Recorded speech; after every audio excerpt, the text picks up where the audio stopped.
जय हिंद। एक तेलंगाना में आप सभी का स्वागत है। आज हम चलते हैं समाज ज्ञान समान विज्ञान में हम लोग चढ़ते हैं। हिस्ट्री में क्या मौर्य साम्राज्य जो 322 से 185 ईसा पूर्व तक चला, तो उसके बारे में हम लोग आज मौर्य साम्राज्य के बारे में जानते हैं।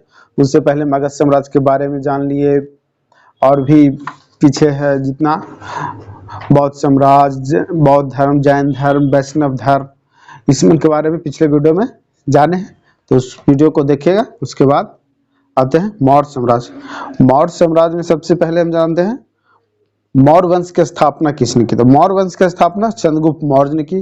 मौर्य राजवंश की स्थापना किसने की? तो चंद्रगुप्त मौर्य ने की।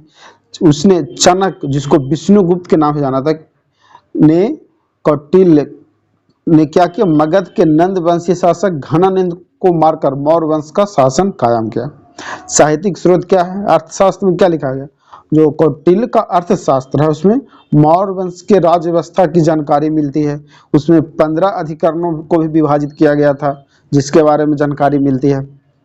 इसमें राज के 7 अंगों का वर्णन है, जिसमें पहला है स्वामी, जिसको राजा बोलते हैं। फिर अमात्य, मंत्री जिसको बोलते हैं। मित्र हो गया, सेना, कोष, दुर्ग एवं जनपद, ये 7 अंग हैं। उसके बाद आते हैं, इस ग्रंथ की तुलना मैकियावेली के प्रिंस से की जाती है। अर्थशास्त्र मुख्यतः सूत्र को गद्य के रूप में संस्कृत में व्यक्तित किया गया, व्याख्या किया गया। मुद्रा राक्षस जो कि विशाखदत्त द्वारा लिखित है। तो मुद्रा राक्षस जो कि नंद वंश के पतन और मौर्य वंश के उत्थान के बारे में जानकारी देता है। मुद्रा राक्षस क्या जानकारी देता है? नंद वंश का पतन और मौर्य वंश का उत्थान, मतलब ऊपर उठने की जानकारी देता है मुद्रा राक्षस में। इंडिका है जो कि मेगास्थनीज के द्वारा लिखी गई पुस्तक है। इंडिका किसके द्वारा लिखी गई पुस्तक है? मेगास्थनीज के द्वारा, जिसमें मौर्य काल के प्रशासन, समाज, अर्थव्यवस्था पर प्रकाश डालता है इंडिका में। और जस्टिन जो कि यूनानी लेखक जस्टिन के अनुसार चंद्रगुप्त ने पूरे भारत पर विजय प्राप्त की। जस्टिन के अनुसार क्या है? जो कि यूनानी लेखक है जस्टिन, उसके अनुसार चंद्रगुप्त है जो कि पूरे भारत पर विजय प्राप्त किया। फिर दीप वंश एवं महावंश जो कि सिंहली साहित्य के अंतर्गत आता है। इसके अनुसार अशोक ने बौद्ध धर्म का प्रचार प्रसार श्रीलंका में किया। उसके बाद है जूनागढ़ अभिलेख। जूनागढ़ अभिलेख में क्या है? तो रुद्रदामन के जूनागढ़ अभिलेख जो कि संस्कृत में है, चंद्रगुप्त के नाम का उल्लेख होता है।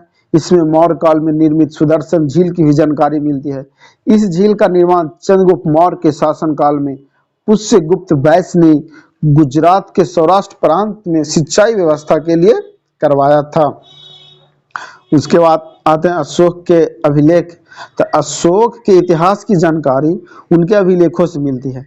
अशोक पहला भारतीय शासक था जो क्या था? अभिलेखों के द्वारा अपनी प्रजा को सीधे संबोधित करता था। तो अशोक के अभिलेख है, अशोक के जो अभिलेख है वे 5 अभिलेख है। दीर्घ शिलालेख, दूसरा है लघु शिलालेख, तीसरा है पृथक शिलालेख, चौथा दीर्घ स्तंभ लेख और 5वां लघु स्तंभ लेख। इस 5 अभिलेख में अशोक ने अपने पूरा लिखा है। आप जानते हैं अशोक के अभिलेख जो कि ब्राह्मणी, खरोष्ठी, अरबाइक और ग्रीक लिपियों में लिखी गई है। अशोक ने जो अभिलेख लिखे उसमें कौन किसके लिपि में लिखे? तो ब्राह्मणी हो गया, खरोष्ठी हो गया, अरबाइक और ग्रीक लिपि में ये लिखे हैं। लिपि में अशोक ने अपने अभिलेख में लिखे हैं। ब्राह्मणी लिपि जो कि बाएं से दाएं लिखा जाता है, और खरोष्ठी लिपि जो कि दाएं से बाएं लिखी जाती है। ब्राह्मणी लिपि कैसे लिखी जाती है? तो बाएं से दाएं, और खरोष्ठी लिपि दाएं से बाएं लिखी जाती है। अशोक के सर्वाधिक अभिलेख प्राकृत भाषा में है। अशोक का जो अधिकतर अभिलेख है वो प्राकृत भाषा में है। अशोक के अभिलेखों में उत्कीर्ण ब्राह्मणी लिपि को सर्वप्रथम जो कि 1837 में जेम्स प्रिंसेप ने पढ़ा। तो अशोक का जो ब्राह्मणी लिपि को सर्वप्रथम किसने पढ़ा? तो 1837 में जेम्स प्रिंसेप ने पढ़ा। भावरू अभिलेख में अशोक ने स्वयं को क्या कहा? सम्राट बोला। जो भावरू अभिलेख है उसमें अशोक ने स्वयं को क्या बोला? सम्राट, महान। उसके बाद अशोक के शिलालेख और उनके विषय के बारे में जानते हैं। पहला शिलालेख में क्या है? तो पहला शिलालेख पशुवध, मतलब पशुवध निषेध, पशुओं को नहीं मारना। पहला शिलालेख में यही लिखा गया कि पशुवध निषेध। दूसरा शिलालेख क्या है? विदेशों में धर्म प्रचार एवं मनुष्य एवं पशु चिकित्सा का उल्लेख किया गया है। दूसरा शिलालेख में क्या क्या है? विदेश में धर्म प्रचार, मनुष्य एवं पशु चिकित्सा का उल्लेख किया गया है। तीसरा शिलालेख में क्या क्या है? राजयुक्त एवं युक्त की नियुक्ति एवं अधिकारियों को हर 5 वर्ष पर राज्य का भ्रमण करने का आग्रह किया गया, तीसरा शिलालेख में।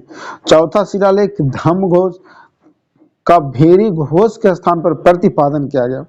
धम्म घोष का क्या किया गया? भेरी घोष के स्थान पर प्रतिपादन किया गया। पांचवा शिलालेख में क्या है? धर्म महामात्रों की नियुक्ति की गई। धर्म महामात्रों की नियुक्ति की गई, मतलब धर्म के बारे में बताने के लिए महामात्र है जो महान है उनको नियुक्ति की गई पांचवा में। छठा शिलालेख में क्या है? इनमें जन मामलों को निपटाने के लिए प्रशासनिक सुधार उल्लेख किए गए। सातवां शिलालेख अशोक सभी धर्मों एवं मतों के प्रति निष्पक्षता रखेगा, मतलब अशोक सातवां शिलालेख में क्या किया गया? अपने धर्मों के मतों के प्रति निष्पक्षता रखेंगे, धर्म सातवां शिलालेख में। आठवां शिलालेख में बोध गया की यात्रा का उल्लेख है, जिसमें बिहार यात्रा के स्थान पर धम्म यात्रा का प्रतिपादन किया गया। नवा शिलालेख है सच्चे विद्वान एवं शिष्टाचार का वर्णन। 10वां शिलालेख में अशोक के उद्यम का लक्ष्य धर्माचरण को श्रेष्ठता घोषित करना।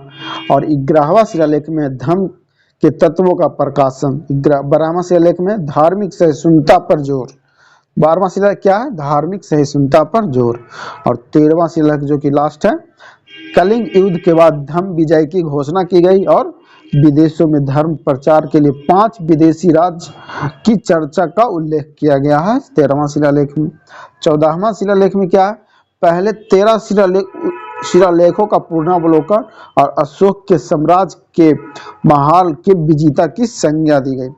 और उसके बाद है स्तंभ लेख। स्तंभ लेख जो कि इसकी संख्या कितनी है? 7 है और ये 6 स्थानों पर से प्राप्त हुआ है। एक है रामपुरवा, दिल्ली, टोपरा, मेरठ, लौड़िया नंदनगढ़ और लौरिया अरेराज एवं कौशाम्बी प्रयाग में ये सब स्तंभ लेख यहाँ पाए गए हैं। अशोक के उत्तरी पश्चिमी शिलालेख लमगान पुल ए दारुण स्थान पर अरमाइक भाषा में पाई गई, जो कि शिलालेख है अफगानिस्तान में मिला। तक्षशिला लेख जो कि तक्षशिला में पाया गया वह पाकिस्तान में अरमाइक लिपि में। कंधार शिलालेख सार एक कोना अफगानिस्तान में पाया गया। यह अरमाइक और यूनानी 2 भाषा में मिली थी अशोक के लघु शिलालेख जो कि मध्य प्रदेश में रूपनाथपुर, गुर्जर, बाधनी और सीहोर में लघु शिलालेख है। उत्तर प्रदेश में कहाँ कहाँ? अरौरा, मिर्जापुर, राजस्थान बैराठ, भावरू, जयपुर, कर्नाटक में ब्रह्मगिरी, सिद्धपुर, पाल की गुड़, जगिंट रामेश्वरम, गोबी मठ, सन्नति, मस्की। आंध्र प्रदेश में एर्रागुड्डी और राजू मंडागिरी। बिहार में है सहसाराम और चंद्रवीर पहाड़ी पाया गया अशोक के लघु शिलालेख। आप जानते हैं मौर्य की उत्पत्ति कैसे हुई, जिसके बारे में जानते हैं। तो चंद्रगुप्त मौर्य की जाति एवं उसका वंश का विवादास्पद विषय है। उस वंश से संबंधित विभिन्न मत है जो इस प्रकार है। जैसे ब्राह्मण परंपरा के अनुसार शूद्र मूरा नामक स्त्री से उत्पन्न हुई, और महावंश बौद्ध साहित्य के अनुसार क्षत्रिय गोरखपुर में मौर्य नामक क्षत्रिय कुल से हुआ, और प्रशिष्ट परवन के अनुसार मोरपालक का पुत्र, या मुद्रा राक्षस ब्रिसल में शूद्र वंश से उत्पन्न, और राजपूत घटियार ने राजपूत से बोले। तो ये क्या था? मौर्य की उत्पत्ति के बारे में था, लेकिन उनका सही जानकारी नहीं है इसे। राजनैतिक इतिहास जानते हैं। चंद्रगुप्त मौर्य जो कि 322 से 298 ईस्वी तक चंद्रगुप्त मौर्य का शासन रहा। चंद्रगुप्त मौर्य एक स्वेच्छाचारी शासक था, सारे अधिकार अपने हाथों में ही रखे हुए था। 305 में क्या किया? चाणक्य की सहायता से चंद्रगुप्त मौर्य ने पंजाब प्रांत के यूनानी गवर्नर यूडेमस एवं सिकंदर के उत्तराधिकारी सेल्यूकस को क्या किया? पराजित किया। संघर्ष के बाद हुई संधि के शर्तों के अनुसार चंद्रगुप्त मौर्य ने हेरात, कंधार, काबुल एवं मकराना प्रदेश प्राप्त हुए, और चंद्रगुप्त ने क्या किया? 500 हाथी सेल्यूकस को उपहार में दे दिए। चंद्रगुप्त मौर्य के अन्य नाम क्या क्या है? सैंडोक्रेटस के अनुसार स्ट्रेबो, एरियन, जस्टिन ग्रंथों में है। सैंडोक्रोटस नाम दिया किसने? स्ट्रेबो, एरियन और जस्टिन के ग्रंथों में मिलता है। इंड्रोक्रोटस प्लूटार्क के द्वारा लिखा गया, और चंद्रगुप्त जूनागढ़ अभिलेख में मिलता है चंद्रगुप्त। सेल्यूकस की पुत्री हेलेना, जिसको कार्नेलिया के नाम से जाना था, का विवाह चंद्रगुप्त मौर्य से हुआ और सेल्यूकस ने मेगास्थनीज को अपना दूत बनाकर चंद्रगुप्त मौर्य के दरबार में भेजा और जहां उसने इंडिका की रचना की। चंद्रगुप्त मौर्य के शासन में स्थूलभद्र के नेतृत्व में पाटलिपुत्र के प्रथम जैन संगीति का आयोजन किया गया और अपने जीवन के अंतिम समय में चंद्रगुप्त मौर्य, जो कि सन्यासी भद्रबाहु के साथ श्रवणबेलगोला चले गए, जो कि मैसूर कर्नाटक के पास है, चले गए, जहां उसने चंद्रगिरी पर्वत पर चंद्रगुप्त बस्ती बसाई गई और संलेखना पद्धति के द्वारा अपने प्राणों को त्याग दिए। मेगास्थनीज के बारे में जानते हैं। तो मेगास्थनीज सेल्यूकस निकेटर का दूत था और मेगास्थनीज 7 वर्षों तक चंद्रगुप्त के दरबार में रहा। उसकी कृति क्या है? इंडिका है, जो कि अपर्याय है, लेकिन उनके उदाहरणों को यूनानी लेखक एरियन, डायोडोरस, स्ट्रेबो आदि ने अपने लेखों में उद्धृत किया। उसने पाटलिपुत्रा को पोलिम्ब्रोथा कहा है। मेगास्थनीज के अनुसार भारतीय समाज 7 वर्गों में विभाजित था।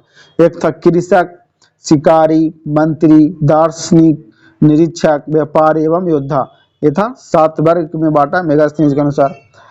मेगास्थनीज के अनुसार भारतीय शिव, जिसको डायोनिसियस एवं कृष्ण हेराक्लीज की पूजा करते थे। पाटलिपुत्र का प्रशासन 6 समिति जिसमें 5 सदस्य द्वारा संचालित होता था। मेगास्थनीज के कौटिल्य का वर्णन नहीं किया गया। मेगास्थनीज ने कौटिल्य का वर्णन नहीं किया गया है। उसके बाद है चाणक्य कौटिल्य, जिनको विष्णुगुप्त के नाम से जाना था। तो चाणक्य के बचपन का नाम क्या है? विष्णुगुप्त था। इनके पिता क्या थे? चाणक्य थे। चाणक्य को भारत का मैकियावेली भी कहा जाता है। भारत का मैकियावेली किनको कहा जाता है? चाणक्य को। चाणक्य ने अर्थशास्त्र की रचना भी की और अर्थशास्त्र, जो कि 15 भाग या खंडों में विभाजित है, उनके अनुसार राज के 7 अंग बताए गए हैं।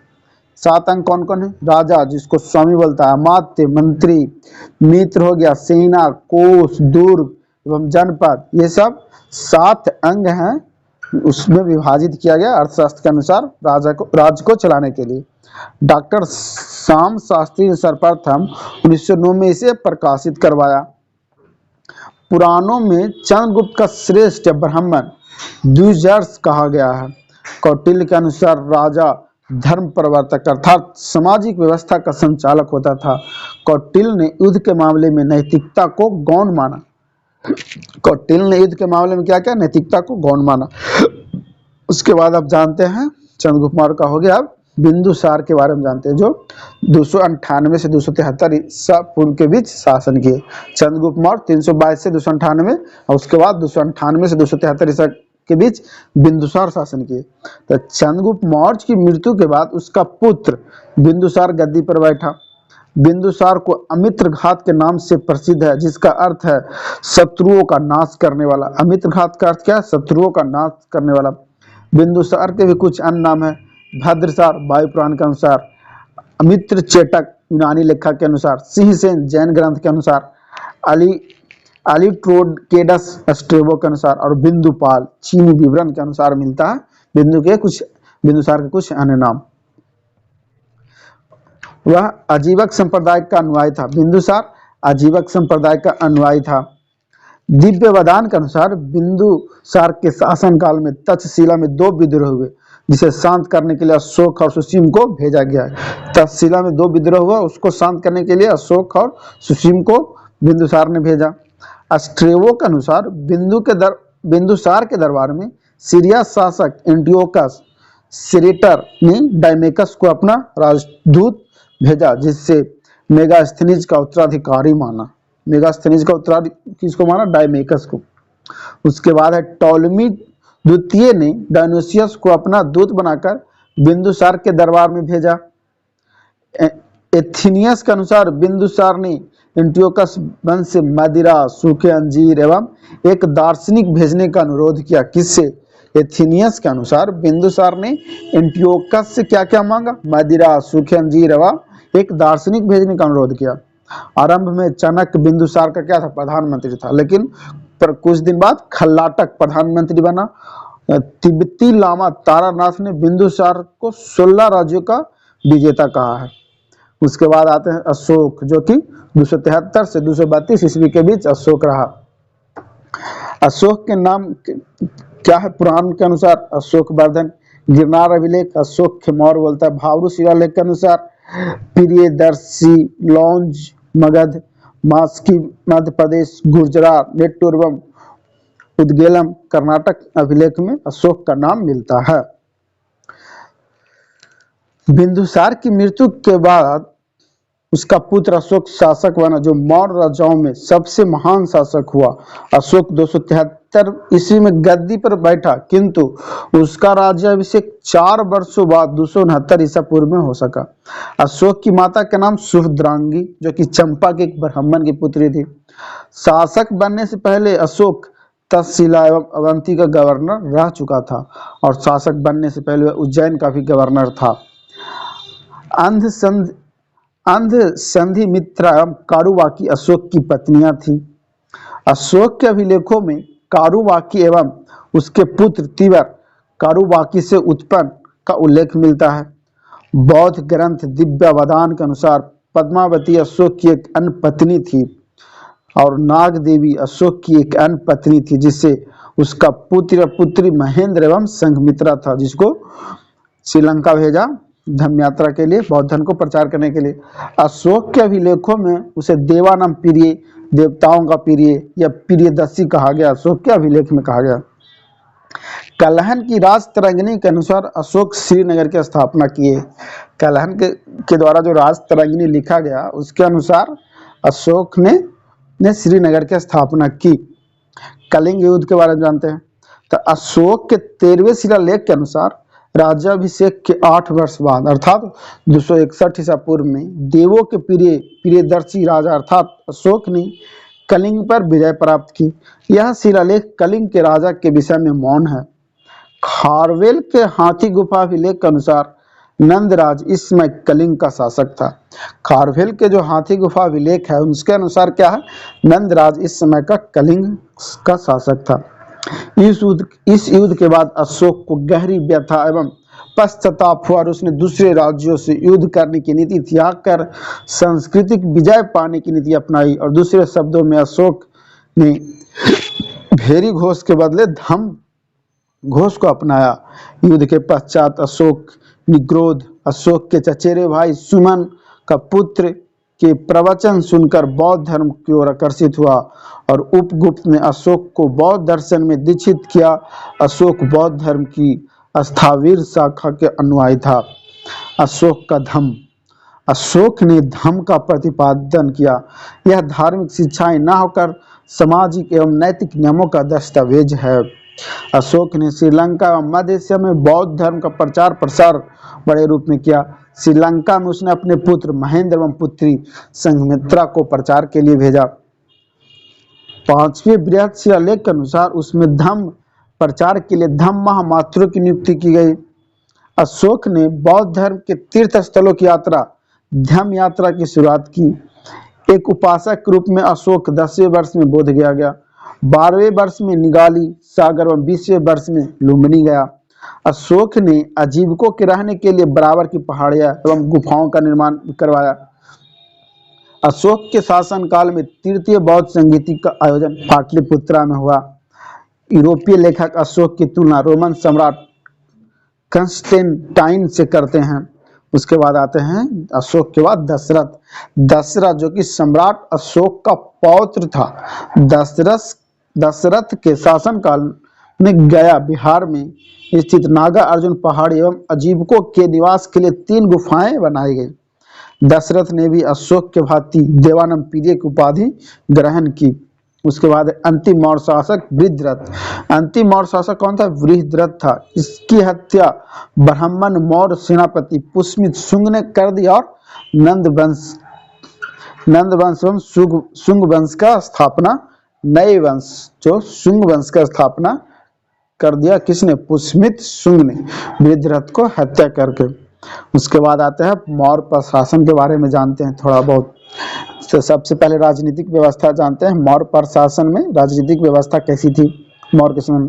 तो मौर्य काल में वंशानुगत केंद्रीय राजतंत्रात्मक व्यवस्था के अनुरूप राजा सर्वोपरि होता था। अर्थशास्त्र के अनुसार राजा को निरंकुश बनाते हुए प्रजा के कल्याण पर ध्यान देने की जरूरत पर बल दिया।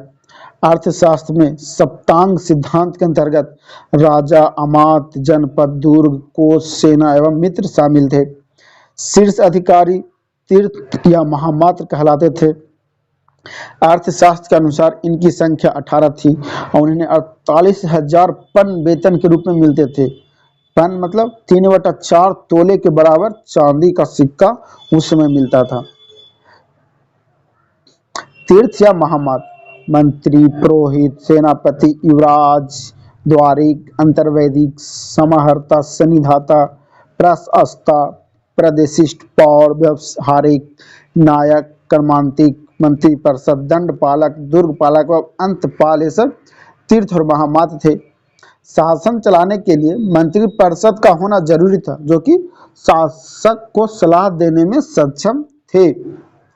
मौर्य काल के प्रमुख अधिकारी कौन कौन थे, जिसमें पना अध्यक्ष किनको बोलता था, पना अध्यक्ष या वाणिज्य व्यापार का अध्यक्ष होता था। सीता अध्यक्ष या कृषि विभाग का अधिकारी होता था। अचपटालिक या महालेखाकार था। पौथवा अध्यक्ष माप तौल का अधिकारी और पतना अध्यक्ष बंदरगाहों का अध्यक्ष होता था। 2 प्रकार के न्यायालय थे, एक कंटक शोधन जो फौजदारी न्यायालय था और धर्मस्थली यह दीवानी न्यायालय था। प्रातः चंद्रगुप्त मौर्य के समय 4 प्रांत थे। प्रांत कितने थे? चंद्रगुप्त मौर्य के समय 4 प्रांत थे, परंतु अशोक के शासन में कलिंग विजय के बाद 5 प्रांत थे। उत्तरापथ तक्षशिला प्रांत, दक्षिणापथ प्रांत सुवर्णगिरी, मध्य क्षेत्र पाटलिपुत्र, अवंतीपथ उज्जैन और कलिंग तोसली जिसको नाम से जाना राजधानी थी। उत्तरापथ की राजधानी तक्षशिला, दक्षिणापथ के सुवर्णगिरी, मध्य क्षेत्र के पाटलिपुत्र, अवंतीपथ के उज्जैन, कलिंग के तोसली। अशोक के प्रमुख अधिकारी कौन कौन थे? समाहर्ता कर निर्धारण का सर्वोच्च अधिकारी, सन्निधाता राजकीय कोषागार और भंडार का संरक्षक, व्यवहारिक दीवानी न्यायालय के न्यायाधीश, धम्म महामात्रा समाज में सामंजस्य की स्थिति बनाए रखना, अंतः महामात्र सीमावर्ती क्षेत्र में धर्म प्रचार करने वाले अधिकारी और अस्त्राध्यक्ष महिलाओं के नैतिक आचरण को देखने वाला अधिकारी, उस समय रज्जुक साम्राज्य में न्याय कार्य करने वाला अधिकारी, और युक्तक क्या था? जिला में राजस्व वसूली करने वाला अधिकारी होता था युक्तक। प्रतिष्ठित है फौजदारी न्यायालय का मुख्य न्यायाधीश होता था। महामात्य परिषद गुप्तचर विभाग का प्रधान था। प्रांत को आहार एवं विषय में बांटा गया, जिसे जिले के नीचे स्थानिक थे, जिसमें 8,000 ग्राम होते थे। प्रांत का प्रशासक कुमार या आर्यपुत्र था। विषयपति विषय का मुखिया था। ग्रामी ग्राम का प्रधान गोप 10 ग्रामों का शासन संभालता था। उसके बाद समिति, मेगास्थनीज के अनुसार नगर प्रशासन के लिए 6 समितियां थी, प्रत्येक में 5 सदस्य होते थे। प्रथम समिति में विदेशियों की देखरेख, द्वितीय में जन्म मरण की देखरेख, तृतीय समिति उद्योग एवं शिल्पकारों का निरीक्षण, चतुर्थ में वाणिज्य एवं व्यापार का निरीक्षण, पंचम में था निर्मित वस्तुओं के विक्रय का निरीक्षण और षष्ठम में था बिक्री कर वसूलने का कार्य। उसके बाद सेना के बारे में जानते हैं। मौर्य साम्राज्य में तो सैनिकों को नगद वेतन मिलता था उस समय, तथा उनकी संख्या कृषकों के बाद सबसे अधिक थी। मौर्य के पास एक शक्तिशाली नौसेना भी थे। यूनानी लेखक प्लिनी के अनुसार चंद्रगुप्त की सेना में 6 लाख पैदल सेना, 30,000 घोड़सवार, 9,000 हाथी और 8,000 अश्वचालित रथ थे।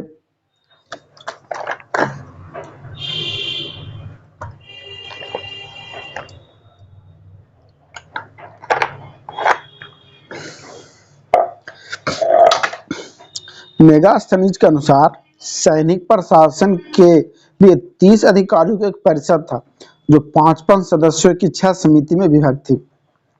सेना की 6 समितियां इस प्रकार हैं। प्रथम जल सेना, द्वितीय यातायात एवं रसद की व्यवस्था, तृतीय पैदल सेना की व्यवस्था, चतुर्थ अश्व सेना की देखरेख, पंचम गज सेना की देखरेख और षष्ठम रथ सेना की व्यवस्था थी। उस समय गुप्तचर व्यवस्था भी था।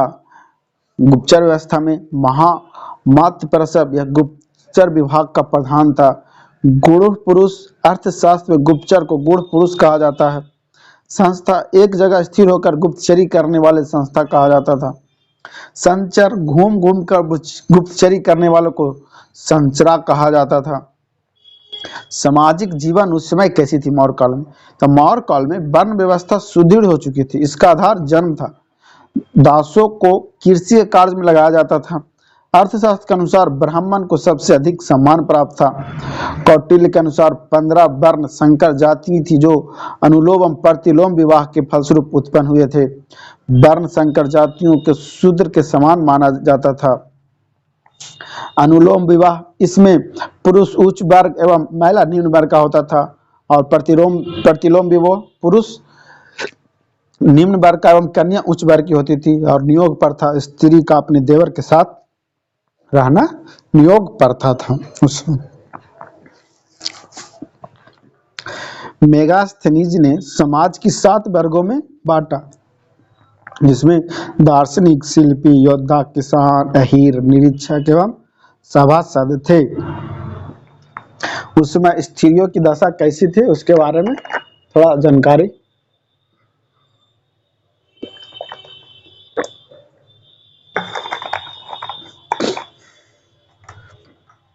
स्त्रियों की दशा, स्त्रियों के लिए उच्च शिक्षा वर्जित था।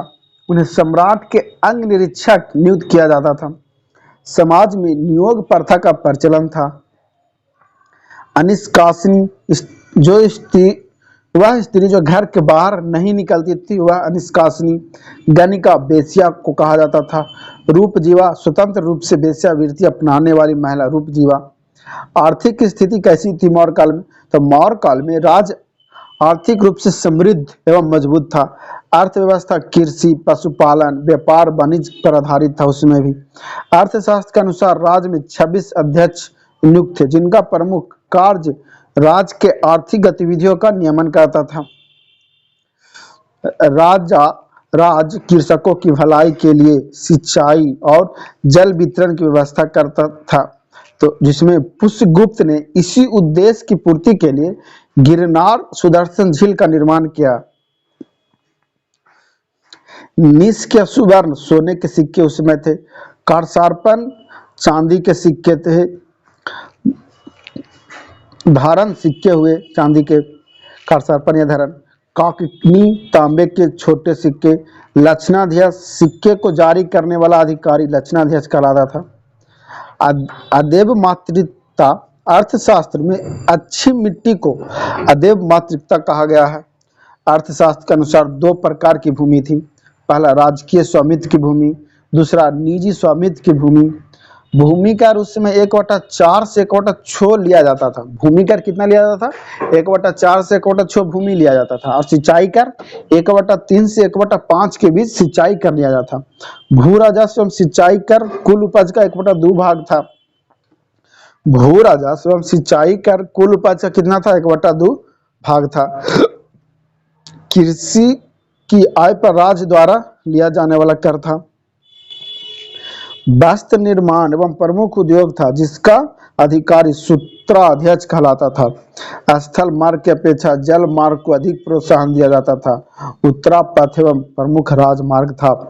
भारत का व्यापार रोम, फारस, सीरिया, मिस्र आदि देशों में होता था।